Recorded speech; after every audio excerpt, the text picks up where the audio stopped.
And this individual, 6'2", biologically a man. A minute ago, you said that when this man decided that he was a she, you said this individual was, quote, I wrote it down, sober and entirely a female. Did this individual have male genitalia? Yes.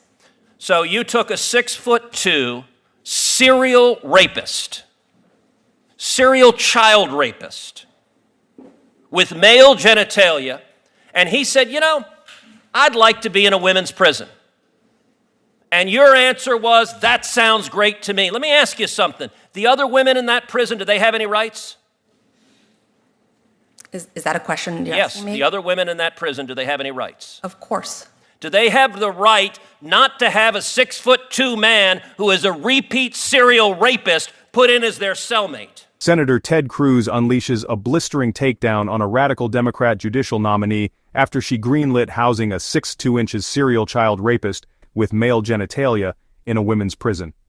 Cruz exposes her extreme activist ruling, demanding answers about the safety and rights of female inmates. Ted Cruz went head-to-head with one of the Democrat most controversial judicial nominees, a nominee who approved placing a 6'2" male serial rapist, still biologically male, in a women's prison. It all started with a decision that stunned the public. A convicted serial child rapist, male with intact male genitalia, identified as a transgender woman and requested transfer to a female prison. Instead of denying this outrageous request, the nominee approved it. Let's dive right in. Well, Judge Netburn, I want to continue on this line of questioning.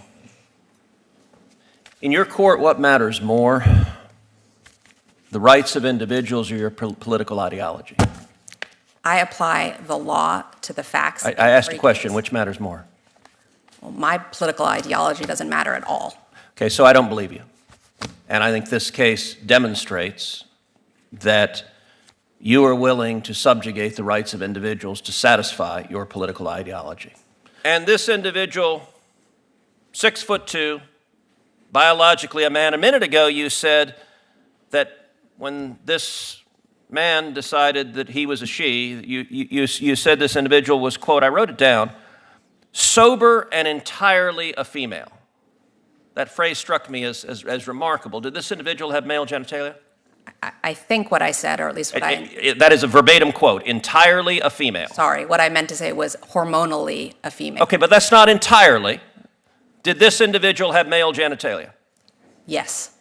So you took a 6'2" serial rapist, serial child rapist with male genitalia, and he said, you know, I'd like to be in a women's prison.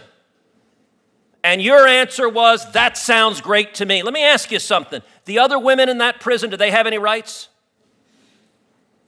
Is that a question you're asking me? Yes, the other women in that prison, do they have any rights? Of course. Do they have the right not to have a 6'2" man who is a repeat serial rapist put in as their cellmate? Senator Cruz, I considered the facts presented to me, and I reached a decision based on what the law is. I asked you a question.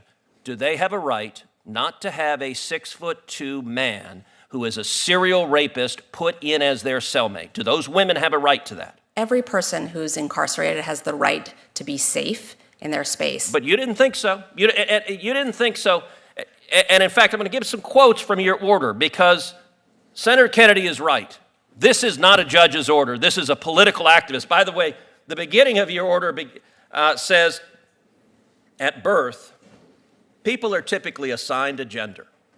I got to say that would astonish a lot of Americans. A lot of Americans think you go to the hospital, a baby is born, and congratulations, you have a little boy, a little girl. The assigned a gender, I know you went to Brown, but it sounds like it's in a college faculty lounge with no bearing on reality. The Bureau of Prison argued what I'm saying right now, that if you put this person in a female prison, there will be a risk of sexual assault to the women. And you know what you did? You said you didn't care about the women. I'm going to quote what you wrote. You wrote, quote, the Bureau of Prisons claim penological interest in protecting female prisoners from sexual violence and trauma. This interest is legitimate, that's kind of you to say, but there are no signs that petitioner is at risk of reoffending.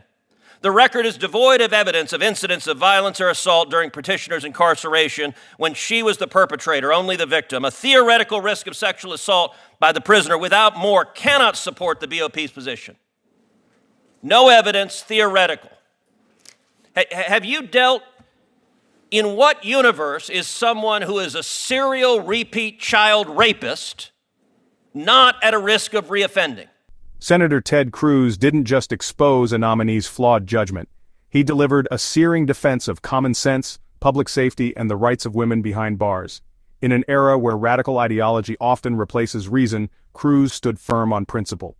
While the nominee tried to dodge accountability with scripted responses and academic jargon, Cruz cut through the noise with simple, powerful truth. Serial rapists don't belong in women's prisons. Period.